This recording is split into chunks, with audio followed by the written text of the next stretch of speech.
안녕하세요. 미국주식론 대학의 미준입니다. 9월 11일 오늘의 미국주식 뉴스를 시작합니다. 오늘도 변함없이 미국 주식 투자의 정석을 지키고 있는 미준에 오신 것을 환영합니다. 새로운 한 주가 또 시작됐습니다. 여러분들 다양한 계획 가지고 계시라고 생각을 하고요. 저는 이번 주 개인적으로 굉장히 바쁠 것 같습니다. 이제 한국행 비행기를 타는 시간이 일주일도 남지 않았거든요. 그래서 여러모로 이제 한국 들어가기 전에 준비해야 될 사항도 많고요. 또 미준 오프라인 특강을 준비하고 있잖아요. 그래서 여러분들 잘 알고 계신 것처럼 9월 24일 일요일 날 미준 패밀리 오프라인 이벤트가 진행이 됩니다. 아직까지 참여 신청하지 않으신 분들께서는 이제 신청 기간이 8일밖에 남지 않았기 때문에 조금 서둘러서 참여 신청을 해주셨으면 하는 바람을 가지고 있습니다. 많은 분들께서 미준 오프라인 특강 이벤트에 참여하셔서 저와 얼굴을 맞대시고 또 좋은 시간 가지셨으면 합니다. 자, 그러면 한국행을 기다리면서 진행하는 9월 11일 오늘의 미국 주식 뉴스 바로 시작합니다. 월요일입니다. 오늘도 지난주 미국 증시 시황부터 정리하도록 하겠습니다. S&P 500 기준으로 봤을 때 미국 증시는 1.61% 한 주 동안 하락했는데요. 수요일 날 큰 폭으로 떨어졌죠. 그리고 나서 회복하지 못하면서 한 주가 마감됐다. 이렇게 정리가 가능하고요. 나스닥은 더 좋지 않았습니다. 보시는 것처럼 5일간의 거래일 동안 2.61% 아주 큰 폭으로 지수가 하락을 했고요. 마찬가지로 수요일 날 큰 폭으로 하락하고 목요일 날 한 번 더 떨어지면서 오히려 S&P 500보다 좋지 않은 추세를 만들어냈다. 이렇게 정리가 가능합니다. 다음에는 테크주들의 하락 추세를 주도했던 성장주들의 이름을 좀 살펴보도록 하겠습니다. 지난주 주가 흐름이 가장 좋지 않았던 종목은 차지포인트입니다. 주가가 무려 23.12% 단 한 주 만에 폭락을 해버렸는데요.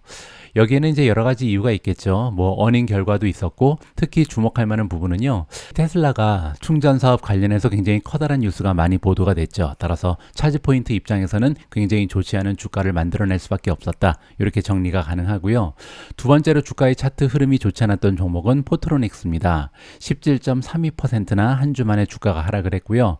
펠로톤이 마이너스 16.79%, 버진 갤럭틱 마이너스 11.24, C3AI가 마이너스 10.19, 애쉬 마이너스 10.06, 리오토 마이너스 9.28, 퍼시픽 바이오 마이너스 8.94, 수케어 마이너스 8.75, 마지막으로 사운드 하운드 AI가 마이너스 8.73% 보여주면서 가장 좋지 않은 추세를 만들어냈습니다.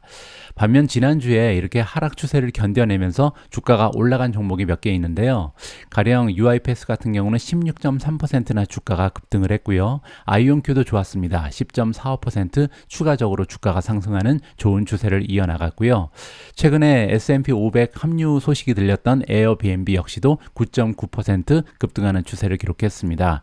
스노플레이크가 플러스 5.65, 코인베이스 플러스 5.26, 더 트레이드데스크 플러스 4.95, SQQQ 4.33% 올라갔고요. 마지막으로 크라우드 스트라이크 4.25% 올라가면서 그나마 성장주 중에서 좋은 추세를 지켜냈다. 이렇게 정리가 가능합니다. 지난주 메가테크 기업들의 움직임을 보시면요. 일단 떨어진 종목은 두 개밖에 되지 않습니다. 의외로 좀 올라간 종목이 더 많았죠. 하지만 주가의 상승폭이 그렇게 크지 않았다. 여기에 이제 문제가 있었던 것 같고요.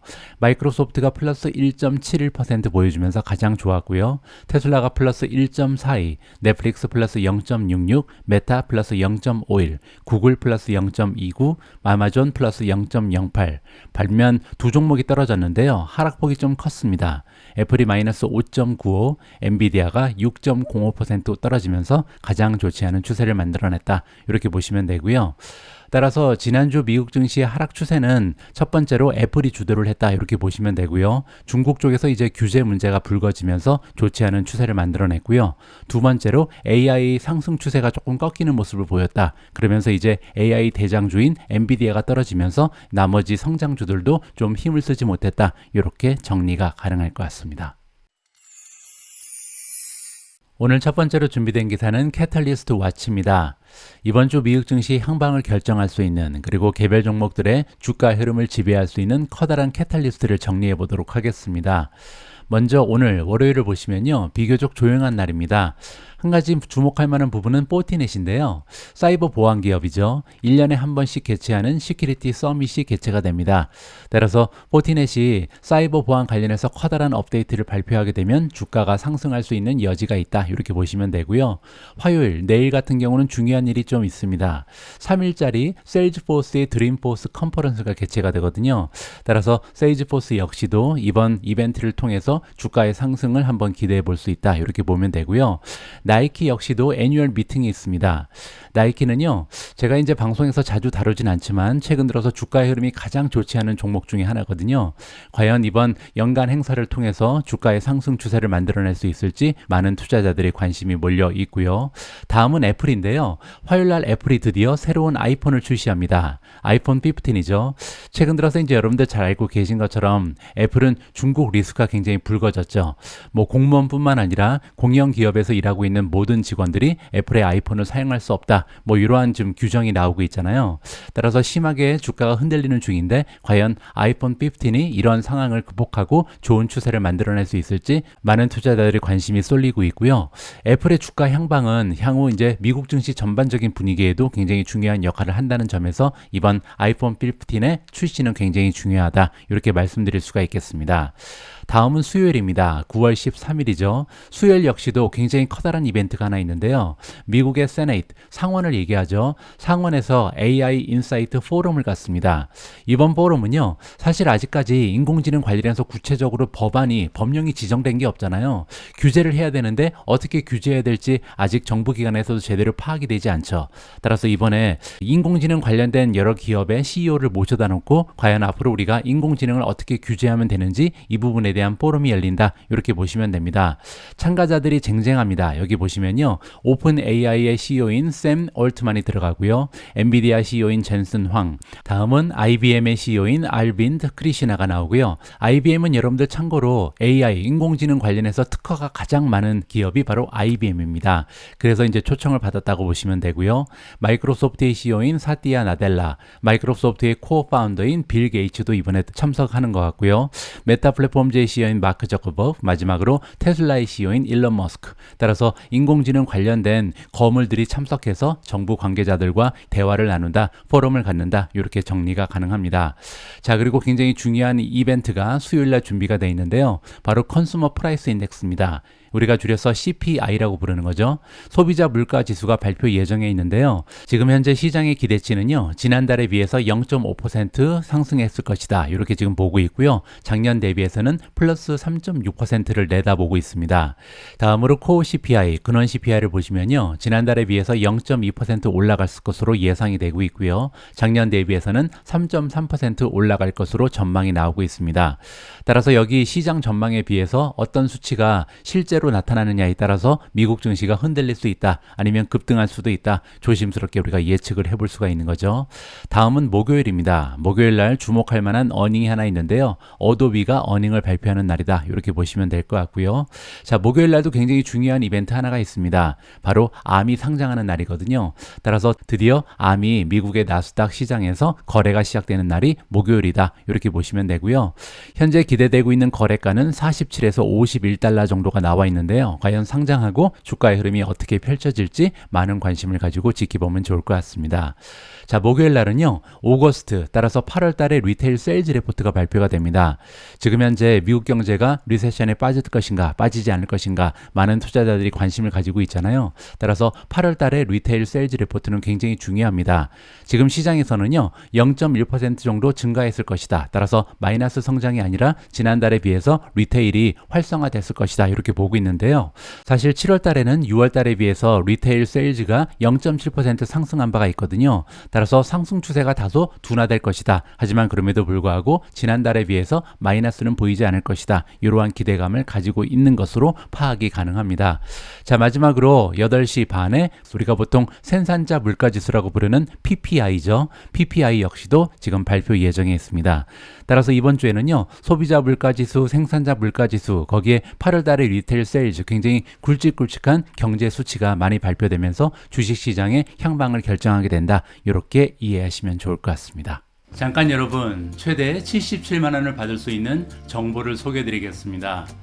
집에 약정이 끝난 인터넷, 정수기 가만히 놔두면 손해라는 사실 알고 계셨나요? 온라인 대리점에 전화 한 통이면 최대 77만 원을 설치 당일에 받으실 수 있는데요. 쓰던 요금 그대로 새 제품에 지원금까지 받을 수 있는데 안 할 이유가 없겠죠. 이런 혜택이 어디서 가능하냐고요? 인터넷 가전 렌탈 국내 가입자 수 독보적 1위 대리점 아정당입니다. 알뜰폰도 전화 한 통에 쓰던 번호 그대로 개통 가능합니다. 365일 밤 10시까지 상담 가능하니 언제든 편하게 전화해보세요. 정당하게 받자. 아정당. 다음으로 준비된 기사는 엔비디아 관련된 커다란 호재입니다. 기사의 제목을 보시면요. 엔비디아가 파트너십을 결성한다. 그런데 그 상대가 인도의 타라그룹 그리고 릴라이언스다. 이렇게 나와 있거든요. 그리고 그 주제는 당연히 인공지능 개발이다. 굉장히 반가운 소식이 전달되고 있습니다. 엔비디아가 지금 계획을 가지고 있다. 파트너십을 결성할 건데요. 그 상대는 타라그룹입니다. 그리고 당연히 그 주제는 아티피셜 인텔리전스, 인공지능 관련된 파트너십이 결성될 것이다. 이렇게 이해하시면 되고요. 굉장히 고무적인 부분은 뭐냐면 타라그룹과의 파트너십을 결성하기 전에 지금 어떤 소식이 있었냐면요. 인도 쪽에 가장 커다란 재벌 기업 중에 하나인 릴라이언스 인더스트리 LTD랑 비슷한 딜을 성사시켰다. 이러한 뉴스가 보도가 됐거든요. 따라서 지금 인도의 최고의 기업과 연달아서 파트너십이 결성되는 굉장한 모습을 보여주고 있다. 이렇게 보시면 되겠죠. 잠깐 제가 바드한테 물어봤습니다. 현재 인도의 기업들 중에서 2022년 매출을 기준으로 했을 때 최고의 기업들을 랭킹을 좀 보여달라 그랬는데요. 보시는 것처럼 릴라이언스 인더스트리 리미티드가 1등입니다. 매출의 규모가 무려 6,770억 달러 정도에 이르거든요. 따라서 굉장히 커다란 기업이죠. 그리고 그 밑에 보시면요. 타라 모터즈가 있습니다. 타라 그룹은 굉장히 여러 가지 다양한 비즈니스를 하고 있는데 그 중에 단 하나에 불과한 타라 모터스가 지금 3위에 랭킹이 되어 있고요. 연간 매출 규모가 이미 3,537억 달러에 이른다. 따라서 굉장한 두 기업과 함께 파트너십이 결성된다. 이렇게 우리가 이해를 해볼 수가 있겠죠. 자, 여기 보시는 것처럼 이번에 새로운 파트너십이 결성 예정에 있는 타라 그룹과는요. 그들이 보유하고 있는 다양한 비즈니스 유닛과 함께 동시다발적으로 파트너십이 결성될 것이다. 이렇게 보시면 됩니다. 가령 예를 들어서 타라 모터즈, 그리고 두 번째로 타라 컨설턴시 서비스가 있고요. 세 번째로 타라 커뮤니케이션, 이렇게 다양한 비즈니스 유닛과 함께 협업이 진행될 것이다. 이렇게 이해하시면 될 것 같습니다. 그에 앞서서 발표된 엔비디아 그리고 릴라이언스의 파트너십 내용을 정리해주고 있는데요. 금요일 날 두 기업이 발표를 했다. 계획을 발표했는데요. 두 기업이 손을 잡고 아티피셜 인텔리전스, 인공지능 인프라를 구축할 것이다. 당연히 인도 내에 새로운 인프라를 구축한다. 이렇게 보시면 되고요. 그 안에는 라지 랭귀지 모델, 자연어 처리 모델이 들어간다. 이렇게 보시면 됩니다.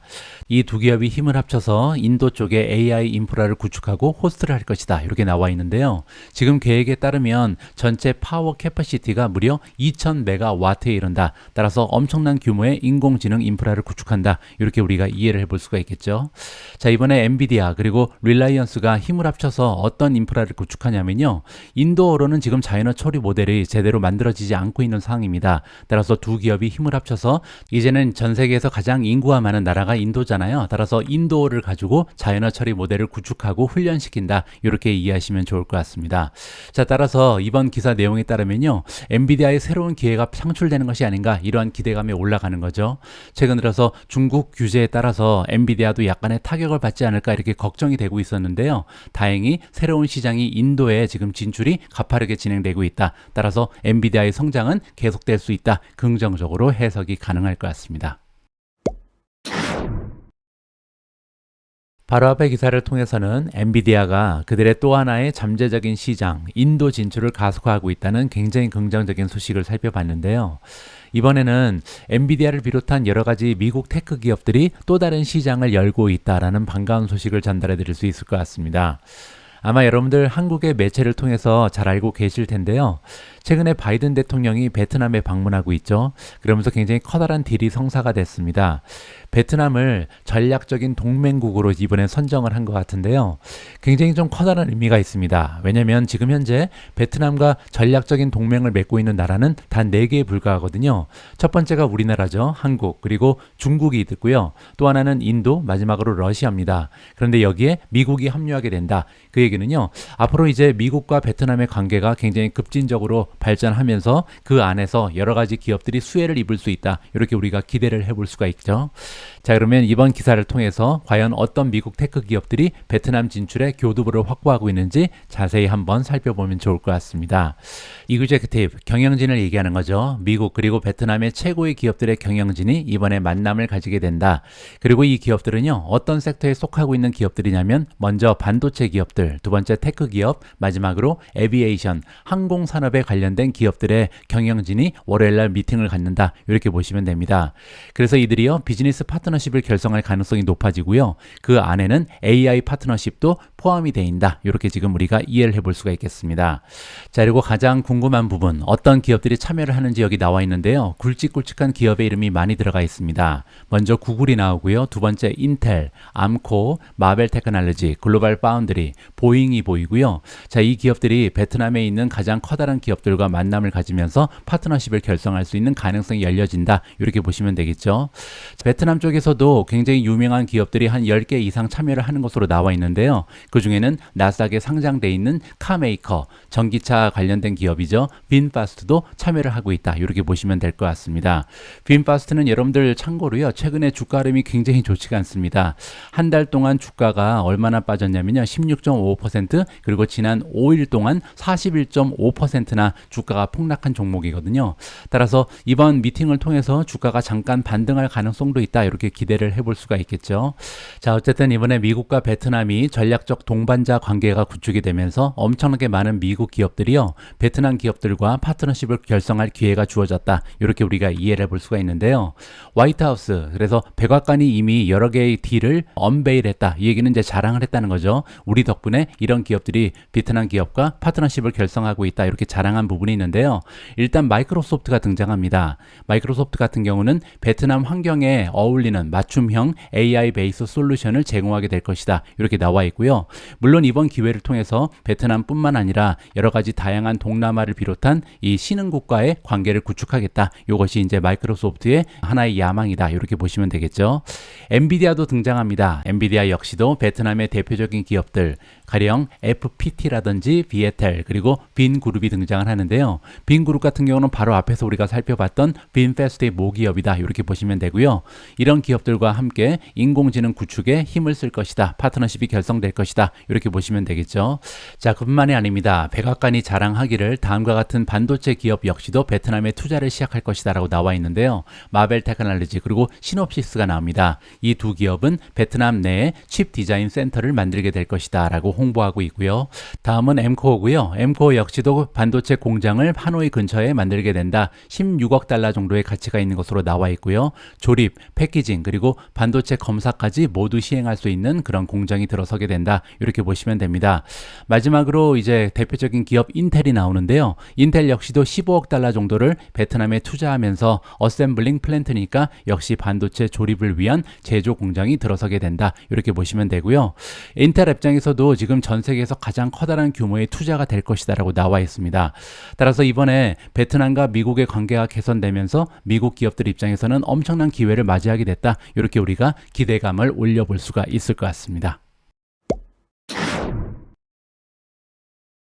다음으로 준비된 기사는 테슬라 관련된 소식이고요. 아주 오래간만에 테슬라의 목표 주가를 크게 상향 조정한 애널리스트가 있어서요. 그의 의견을 좀 들어볼까 합니다. 테슬라의 주가가 급등할 것이다. 그 이유는 도조가 등장하는데요.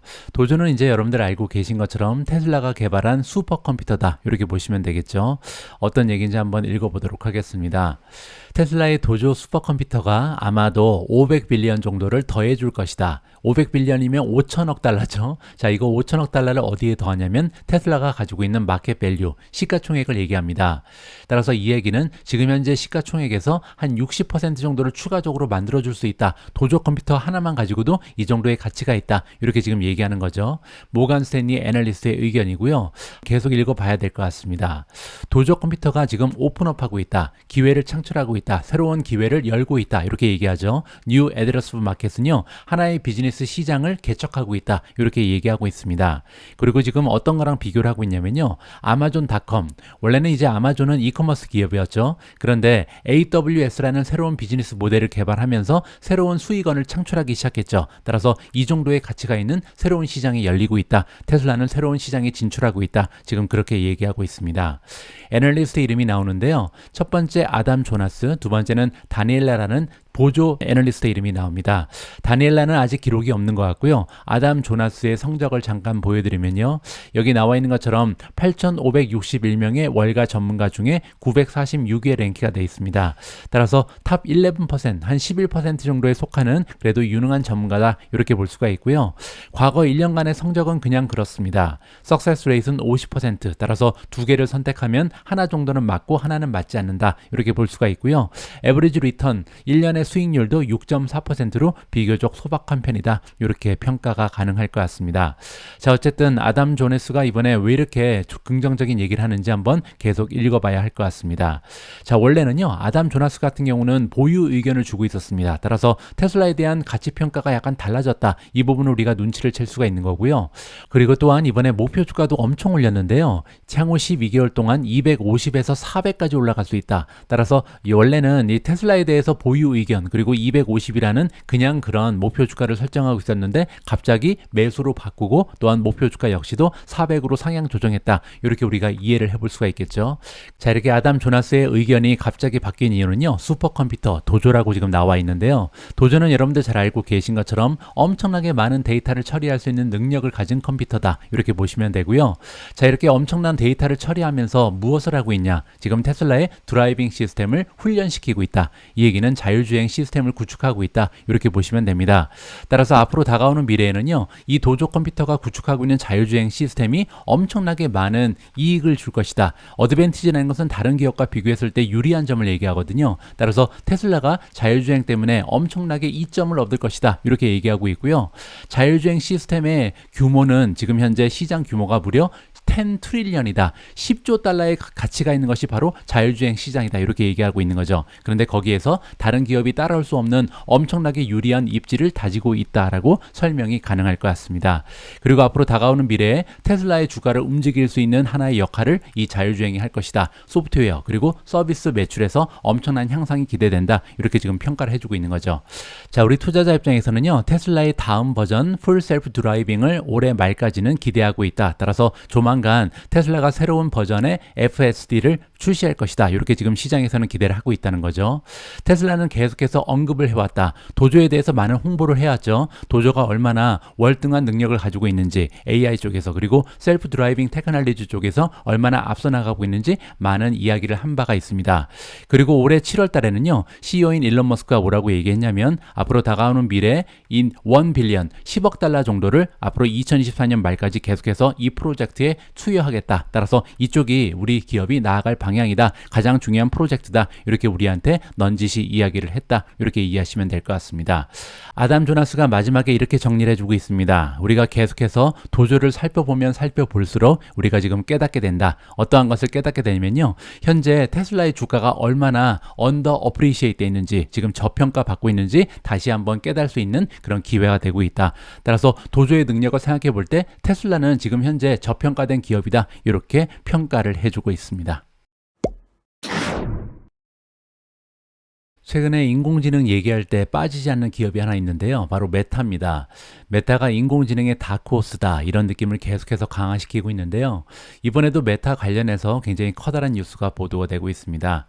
메타가 새롭고 그리고 굉장히 파워풀한 AI 시스템을 구축하고 있다. 디벨로핑하고 있다. 이렇게 지금 기사의 내용에서 알려주고 있습니다. 자세한 내용을 한번 읽어보시죠. 메타 플랫폼즈가 지금 계속해서 일하고 있다. 새로운 아티피셜 인텔리전스 시스템, 인공지능 시스템을 구축하기 위해서 열심히 노력하고 있다라고 나와 있고요. 그들이 가지고 있는 의도를 살펴보면 가장 강력한, 따라서 지금 현재 오픈 AI가 제공하는 챗GPT-4를 얘기하는데요. 이 정도로 굉장히 좀 앞서 나가는 인공지능 모델을 개발하고 있다. 이렇게 우리가 이해해 볼 수가 있습니다. 월스트리트 저널에서 일요일 날 보도를 해준 내용이고요. 페이스북의 모기업인 메타 플랫폼즈 같은 경우는요. 새로운 AI 모델을 다 내년까지 출시할 예정이다. 이렇게 지금 넌지시 알려주고 있고요. 이번에 새롭게 개발되고 있는 인공지능 모델 같은 경우는요. 현재 메타가 출시한 인공지능 모델이 있죠. 라마2라고 부르는 건데요. 이 라마2보다 몇 배 이상은 더 강력한 힘을 갖추게 될 것이다. 이렇게 지금 나오고 있습니다. 라마2 같은 경우는 지금 출시된 지 2달밖에 되지 않았죠. 7월 달에 출시가 된 오픈 소스다. 오픈 소스라는 것은 누구나 가져다가 응용 프로그램을 만들 수 있는 인공지능 랭귀지 모델이다. 이렇게 보시면 될 것 같고요. 현재 마이크로소프트의 클라우드 애저를 통해서 제공이 되고 있습니다. 따라서 다가오는 미래에는요. 이미 출시된 이 2달 전에 출시된 라마2보다도 몇 배 이상 강력한 인공지능을 메타가 다시 한번 출시하게 된다. 이렇게 이해하시면 될 것 같고요. 자, 메타가 기대하기로는 이 새로운 AI 시스템이 2024년 초니까요. 내년 초에는 공개가 될 예정이다. 따라서 메타 플랫폼즈가요. 다시 한번 인공지능 다크호스의 면모를 재확인해 줬다. 이렇게 정리가 가능할 것 같습니다. 다음으로 준비된 기사는 우버 관련된 소식인데요. 저는 개인적으로 우버 관련해서 엄청나게 커다란 의미가 있다. 따라서 주주 입장에서는요, 굉장히 커다란 호재로 인식이 가능하다라고 생각을 합니다. 무슨 얘기인지 한번 직접 이야기를 들어보시죠. 우버 테크놀로지가 이번에 계획을 하고 있다. 태스크 래빗 같은 서비스를 런칭할 계획에 있다. 이렇게 이해가 가능한데요. 태스크 래빗이 뭔지 잠깐 보여드리도록 하겠습니다. 이렇게 생긴 웹사이트인데요. 지금 현재 태스크 래빗은 사실 그 이케아가 인수합병을 했습니다. 따라서 이케아의 자회사다. 이렇게 보시면 되고요. 웹사이트의 내용은 굉장히 간단합니다. 우리가 이제 집에서 여러 가지 일을 해야 되는데 이런 일을 대신해 주는 서비스를 제공하는 사람과 연결해 준다. 이렇게 보시면 되고요. 밑에 보시면 다양한 서비스가 있죠. 예를 들어서 어셈블리는 조립하는 겁니다. 이게 뭐냐면요. 아마 한국에 계신 분들께서는 잘 이해를 못 하실 텐데 한국은 서비스가 너무 잘 돼 있죠. 근데 유럽이라든지 미국 쪽에서는요. 자기 자신이 이제 가구를 사와서 재료를 조립하는 경우가 정말 많습니다. 따라서 이 좀 나이가 있으신 분들은 굉장히 어려운 태스크 중에 하나다. 이렇게 볼 수가 있고요. 두 번째 마운팅은 이제 TV를 벽에 다는 거죠. 이것도 저는 혼자 못 합니다. 그래서 누가 좀 도와줘야 된다. 이렇게 보시면 되고요.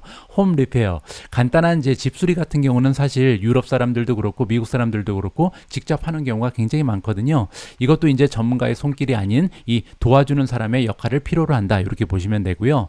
아웃도어. 이거는 이제 가드닝 같은 걸 얘기하는 거겠죠. 집 청소 아니면 이제 이삿짐을 도와주는 사람 아니면 페인팅을 도와주는 사람 뭐 이렇게 각종 이 우리가 좀 하기에는 좀 어려움이 있는 그런 일들이 있잖아요. 이런 일들을 도와주는 그런 사람들과 우리 소비자를 연결해주는 웹사이트다. 이렇게 보시면 됩니다.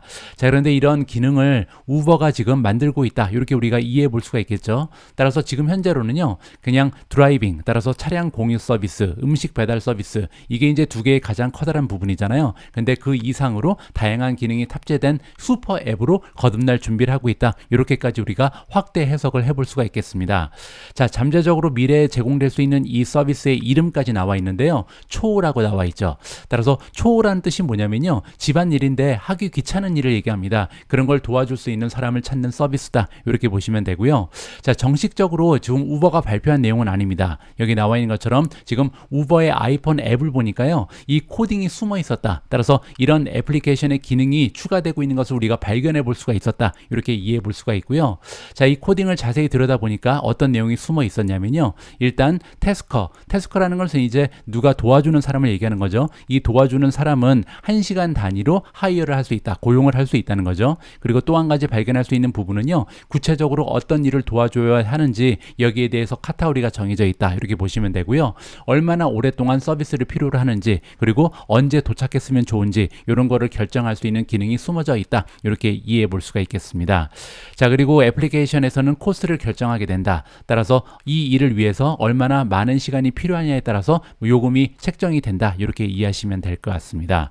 자, 그런데 물론 이제 이런 서비스를 제공하고 있는 기업은 많이 있습니다. 방금 전에 우리가 살펴봤던 태스크 래빗이 있고요. 또한 NGINC가 있다라고 볼 수가 있는데요. 문제는 슈퍼앱이라는 개념이 정말 여기서 딱 맞아 떨어지는데요. 한 가지의 기능이 아니라 다양한 다양한 기능을 가지고 있는 애플리케이션은요, 그만큼 많은 사용자를 끌어들일 수 있는 흡입력이 있죠. 따라서 굉장히 앞서 나가는 생태계가 가지고 있다는 것이 굉장히 커다란 장점이거든요. 우버 같은 경우는 배달 서비스라든지 차량 공유 서비스를 이용하기 위해서 이미 확보된 고객들이 있죠. 따라서 이런 고객들이 새로운 서비스를 보게 되면 이 서비스도 이 태스크래빗이나 엔지에 가지 않고 바로 우버를 통해서 이용할 가능성이 굉장히 높다. 이렇게 이해해 볼 수가 있겠죠. 자, 여기 나와 있는 것처럼 TV를 벽에다 붙인다든지 아니면 가전제품이 이제 망가지면 고장 수리까지 해주고 클리닝, 집을 청소해 준다든지 이사를 도와준다든지 아니면 가구를 조립하는 일을 도와주는 사람을 찾을 수 있다. 이렇게 다시 한번 이해가 가능하고요. 자, 이번에 초호라고 부르는 프로젝트가 정말로 이제 출시가 되게 되면요, 우버 입장에서는 굉장히 커다란 마켓의 확장이 기대가 된다라고 얘기하고 있습니다. 자, 물론 이제 우버는 지금 현재도 분위기가 굉장히 좋은 주식 중에 하나입니다. 여러분들 알고 계신 것처럼 지난 분기에 사상 처음으로요, 오퍼레이팅 프로핏, 영업이익이 흑자를 기록했거든요. 따라서 최근에 주가가 가장 많이 올라간 종목 중에 하나죠. 하지만 어닝 결과에서 한 가지 아쉬운 점이 있었는데요. 지난 분기 매출 성장률이 14%에 불과했습니다. 따라서 2021년 첫 번째 분기 이후에 가장 좀 둔화된 추세였다. 따라서 매출의 성장이 조금 더뎌지는 것이 아닌가, 이런 걱정을 우리가 할 수가 있다는 거죠. 따라서 우버 입장에서는요, 지금 새로운 소스를 찾는 것이 중요하다. 성장 동력을 추가하는 것이 굉장히 중요하다. 이렇게 우리가 이해를 해볼 수가 있는데요.